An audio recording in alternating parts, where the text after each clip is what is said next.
बैंकों की थकाऊ पॉलिसी के चलते अब बैंकों पर ही संकट है। लोन ग्रोथ के मुकाबले बैंकों की डिपॉजिट ग्रोथ लगातार कम हो रही है। मतलब कि कैश कम हो रहा है और लोन ज्यादा बढ़ रहा है। बैंकों से पैसा निकल ज्यादा रहा है और बैंकों में जमा कम हो रहा है। देश के बैंकिंग सिस्टम में नकदी में बड़ी गिरावट आई है। 2.86 लाख करोड़ रुपए के उच्चतम स्तर से घटकर 28 अगस्त 2024 को हो गया 0.95 लाख करोड़ रुपए।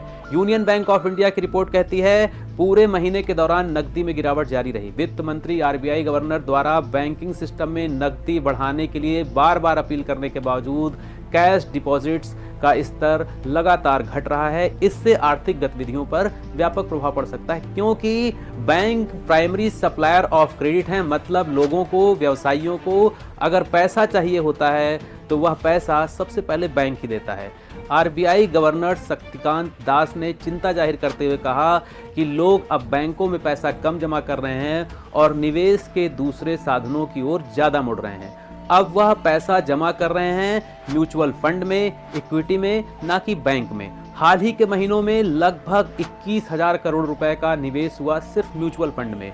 आरबीआई के गवर्नर ने रिटेल मनी के अल्टरनेटिव इन्वेस्टमेंट रूट्स में जाने का मुद्दा उठाया और कहा कि इससे बैंकों के लिए स्ट्रक्चरल प्रॉब्लम्स पैदा हो सकती हैं।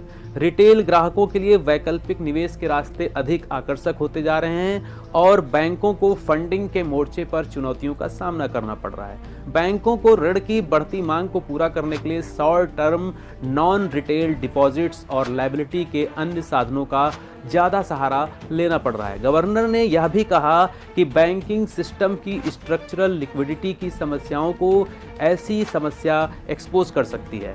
इसलिए बैंकों को अपने नेटवर्क का फायदा उठाकर इनोवेटिव प्रोडक्ट्स और सर्विस ऑफरिंग्स के जरिए घरेलू वित्तीय बचत को जुटाने पर अधिक ध्यान देना चाहिए।